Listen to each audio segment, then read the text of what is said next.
Hope everyone's doing awesome. I'm doing awesome. This is a great day. We are looking at this special edition box here. Yes, this big, large black box is going to hold a treasured Seiko watch.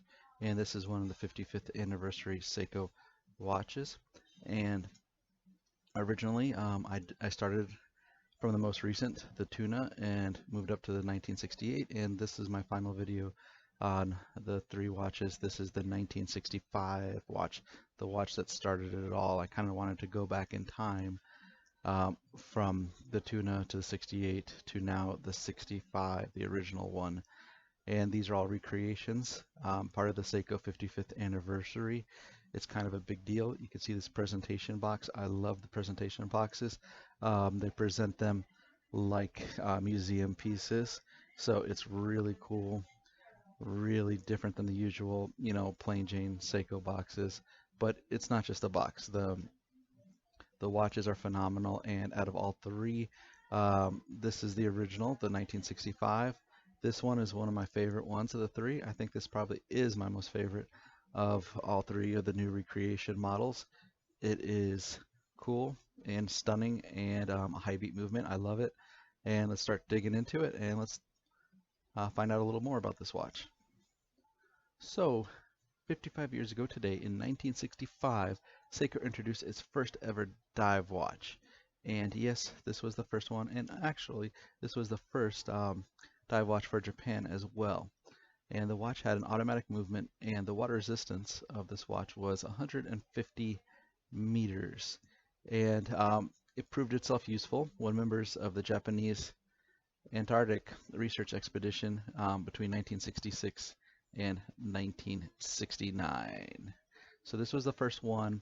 After this, this was the benchmark, and then later on you got the 68, and then eventually the Tuna watch. So it was the beginning of the glorious career of Seiko dive watches. These designs are faithful to the original design, these reissues, but they've been upgraded. The specifications, they decided to go all out on these watches, and one of the advancements they used was this new Seiko stainless steel called the Ever Brilliant Steel, and it gives these watches that brilliant white hue that you see here in the video. It gives it a unique look. The grade of the stainless steel is more corrosion resistant than most high-end watches used today. And corrosion, when you're diving and stuff, it's important. Salt water basically eats up everything. So the more corrosion resistant something is, the better. And that is known as Seiko's Ever Brilliant Steel. So this is the first time Seiko is using the Ever Brilliant Steel. It's been in development. And I see that from now on, moving forward on some of their higher end watches are going to keep using the Ever Brilliant Steel. The pitting resistance equivalent number value is about 1.7 times higher than the average grade of steel used in most high-end watches. So, you might be, why am I going into the steel so much? But I like to get into the watch a little bit, tell you reasons why this is an important watch and why Seiko has priced it the way it is. Now, this watch is just a fun watch to look at. It's a fun watch to hold. It's a great watch overall. When you see it in the pictures, it really doesn't do it justice. It's something you kind of have to see in person. There are just things like that in this world that, in a picture it looks great, but to be right before it, it's something much, much better, and you really appreciate it and realize the brilliance of the watch, the design, the look, everything about it. So 1965 was a time when there really weren't that many dive watches or water resistant watches around, and a dive watch was more of a professional use thing, or something that was not really accepted by the for leisure activity. It's not like nowadays where there's so many different types of dive watches. Back then, dive watch was a new thing, and there's been a few of them that other watchmakers had done before Seiko, of course, but Seiko designed one and made one up. The first one came out in 1965. This is the 55th anniversary, and one of the reasons why that they designed it, It was used by the Japanese Antarctic Research Expedition, and from there, you know, it kind of just grew, and the dive watch world grew bigger and bigger, and it kind of became this momentous thing where I would argue to say that Seiko dive watches are probably the biggest portion of, the standard Seiko watch line. When designing this watch, it wasn't like, oh, here, let's just do a watch. They spent a lot of time, and the watch was designed so it has maximum reliability. Again, water is harsh, and lots of things can go wrong. And it was also important to have legibility. So it's even in the harshest conditions to be able to see and tell the time. And this was the basic design philosophy they had when they were making this original dive watch. This diver's 1965 recreation is watch model number SLA037. Again, the number is SLA037, and worldwide, and the Japanese model number is SLA037J1. And this watch is a limited edition of 1,100 pieces. Again, that's 1,100 pieces worldwide.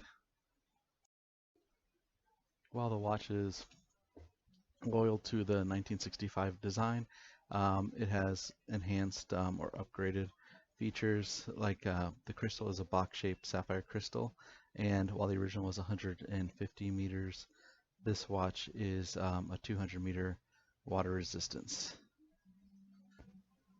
When we look at the case back, instead of the usual wave design that they have, or the tsunami logo, they have the original dolphin, which is also featured on the packaging from the original 1965 watch.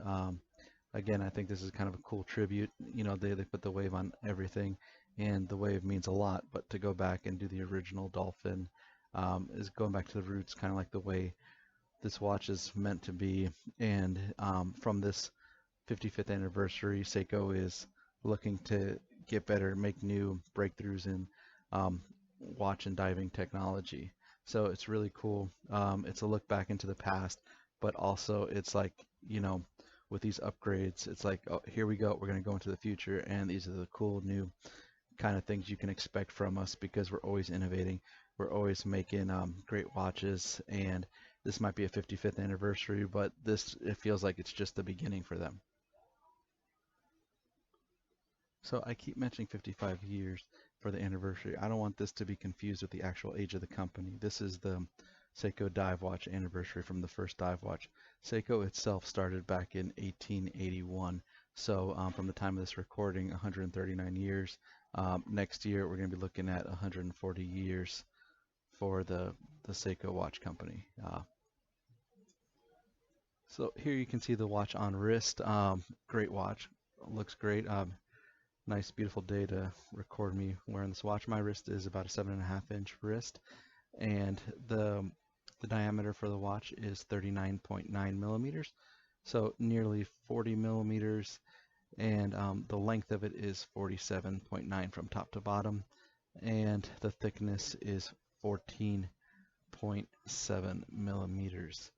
Now, I like this watch. It's a great size. I don't think I would go too much smaller than this, but it's not too big, and that smaller size, the 39.9, really, if you guys look at it, is not a small watch.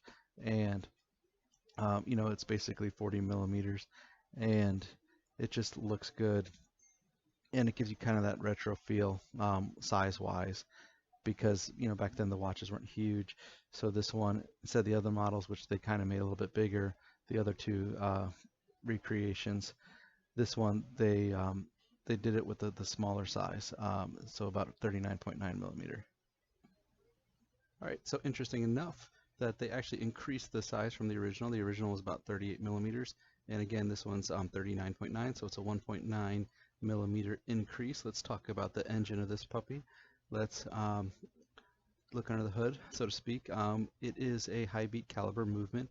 It is a 10 beat caliber 8L55, and this is a special movement that's made by Seiko skilled craftsmen and women in the, I know I'm going to butcher this, Shizuku Ishii watch studio in Morioka in North Japan.